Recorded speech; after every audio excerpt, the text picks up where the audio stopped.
if the person you trust the most, your partner, your best friend, maybe even a family member, has been quietly controlling every decision you make? Not through force, not through threats, but through something far more dangerous: your own emotions.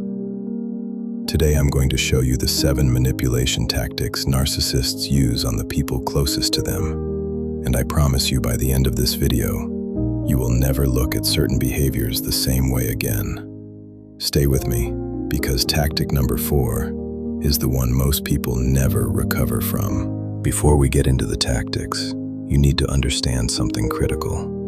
Narcissistic manipulation is never loud. It doesn't look like abuse in the movies. There's no shouting, no obvious control. Instead, it looks like love. It looks like concern. It looks like someone who just wants the best for you. That's exactly what makes it so dangerous. Researchers at Harvard Medical School estimate that roughly 6% of the population has narcissistic personality disorder. But the manipulative behaviors we're about to cover, they exist on a spectrum, meaning you have almost certainly encountered at least one of these tactics in your lifetime, possibly right now. So let's get into it. Tactic number 1 is called love bombing, and it almost always happens at the very beginning of a relationship. This is when a narcissist showers you with overwhelming affection, attention, and flattery, gifts, constant texts, telling you you're the most special person they've ever met, all within the first few weeks. It feels incredible. It feels like finally someone truly sees you. But here's what's really happening.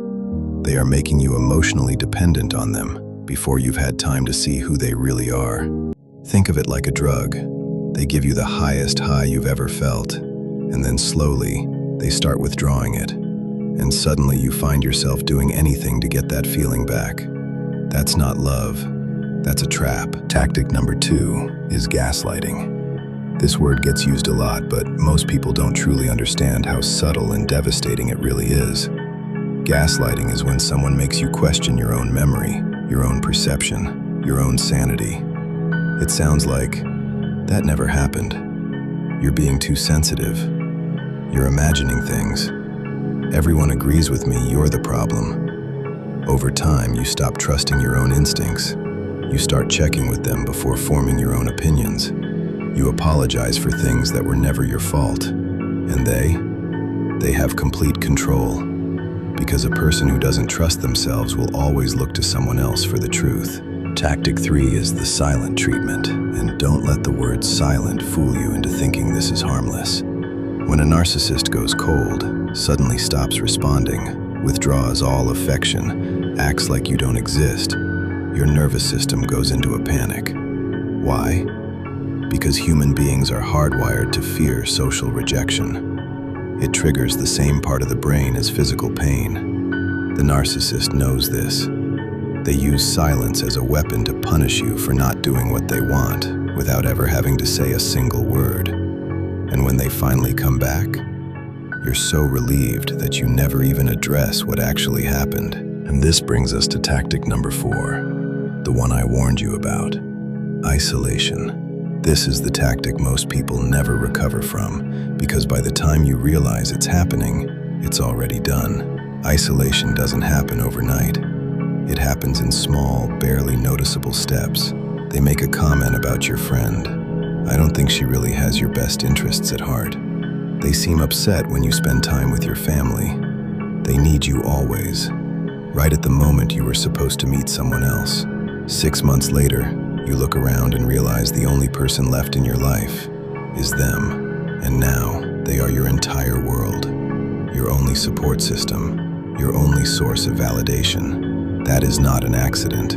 That is a carefully constructed prison, built one small brick at a time. Tactic 5 is called triangulation. This is when a narcissist introduces a third person into your dynamic to make you feel insecure, jealous, or in competition.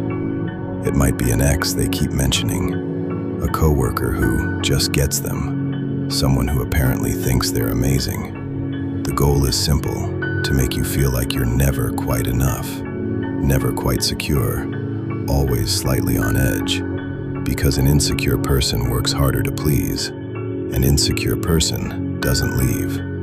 Triangulation keeps you in a constant state of low-grade anxiety, always trying to prove your worth to someone who will never truly acknowledge it. Tactic 6. Playing the victim. No matter what happens, the narcissist is always the one who has been wronged. You confront them about something hurtful they did. Suddenly they're in tears about their difficult childhood. You try to set a boundary. They tell everyone you're abusive. You try to leave. They threaten to hurt themselves. This tactic is particularly cruel because it weaponizes your empathy, the very thing that makes you a good person, against you. You came to the conversation wanting accountability. You leave feeling guilty. That's not an accident. That's the tactic working exactly as intended. And the 7th tactic, the one that ties all the others together, is called intermittent reinforcement. This is the engine that keeps the whole cycle running. Intermittent reinforcement is when reward and punishment are given randomly and unpredictably. Sometimes they're loving, sometimes they're cold, sometimes they praise you, sometimes they humiliate you, and you never know which version you're going to get. Here's why this is so powerful. Psychologists have proven that random, unpredictable reward creates stronger behavioral patterns than consistent reward. It's the same psychology used in slot machines. You keep pulling the lever because maybe this time you'll get the love you've been waiting for. That hope is the chain that keeps people trapped for years. So what do you do if you recognize these tactics in your own life? First, trust what you feel. Narcissistic manipulation is designed to make you doubt yourself. If something feels wrong, it probably is. Your instincts exist for a reason. Second, rebuild your outside connections. Call the friend you've been distant with. Reach out to family. Isolation only has power when you're actually isolated. Third, document reality. Keep a private journal. Write down what actually happened, what was actually said. When someone tries to gaslight you, your written record becomes your anchor to truth. And fourth, understand that you cannot fix a narcissist with more love, more patience, more sacrifice. The tactics we've covered today are deeply ingrained patterns of behavior.